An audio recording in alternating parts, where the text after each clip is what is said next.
I'm making a memorial bench for a local beekeeper called Ron, who sadly died earlier this year.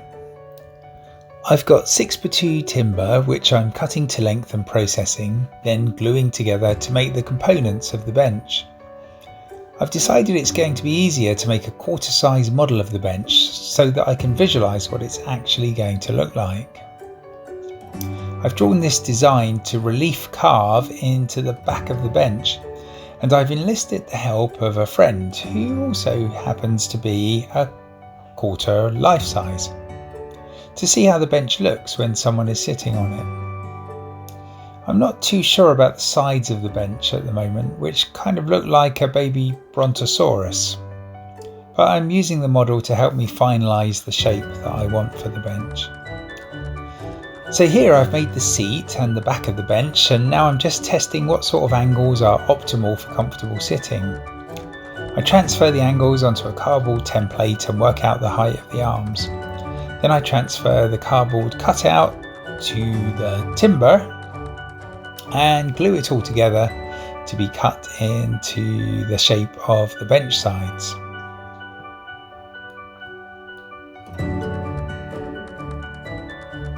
The next step is to create a grid on the original picture that I've drawn so that I can then scale that grid up onto the back of the bench.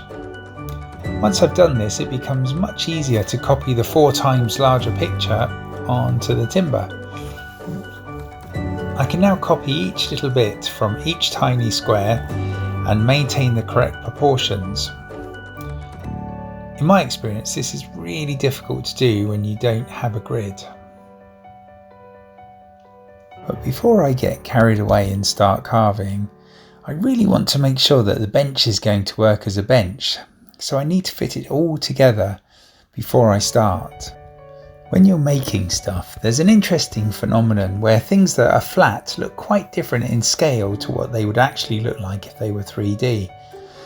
And to me at this stage, the seat of this bench looks incredibly low. I'll just test it.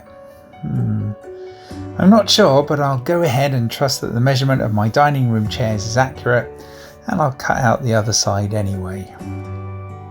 Now, I have done a couple of relief carvings before, like this one here with 2 hands holding a heart.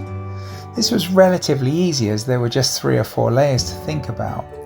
But the bee and flower looks far more complicated. There are multiple layers, and I'm not quite sure how I'm going to do it.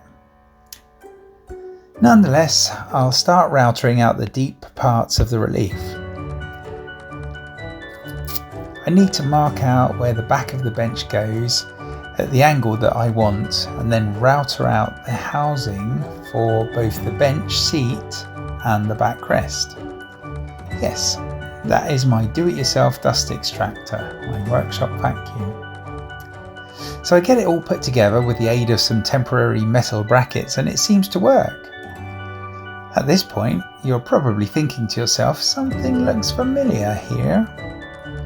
Well, let's just say that you'll never see me and him in the same room together. Enough said. Okay, less about crime fighting and on with the chipping. I'm trying to remove as much as possible here with the hammer and chisels to save on dust and mess in my workshop, but there's still a fair bit of routing to do, and whilst I do a lot of this work with power tools, for the more detailed areas I need to use my carving chisels. Here you can see me working on the bee's leg. Most of the routering is done now, and eventually the carving is nearly finished.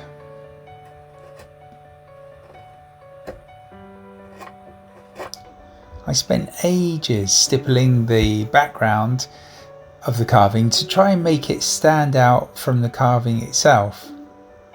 Then I've tried to add a bit of depth and contrast using a plumber's soldering torch to burn the timber and give it some colour and depth. I just need to tidy up this area where Ron the Beekeepers Memorial plaque is sitting. The bench is starting to look like how I would like it, so it's time to use the burner and bring out the grain in the rest of the wood.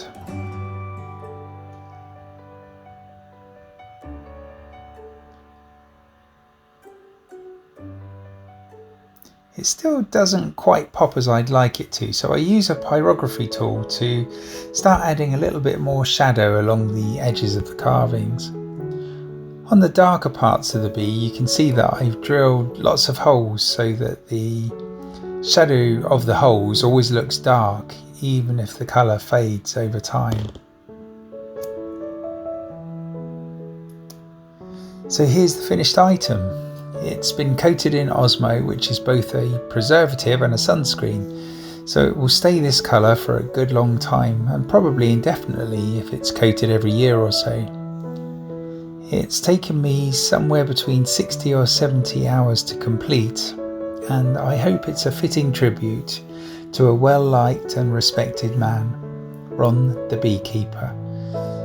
May he rest in peace.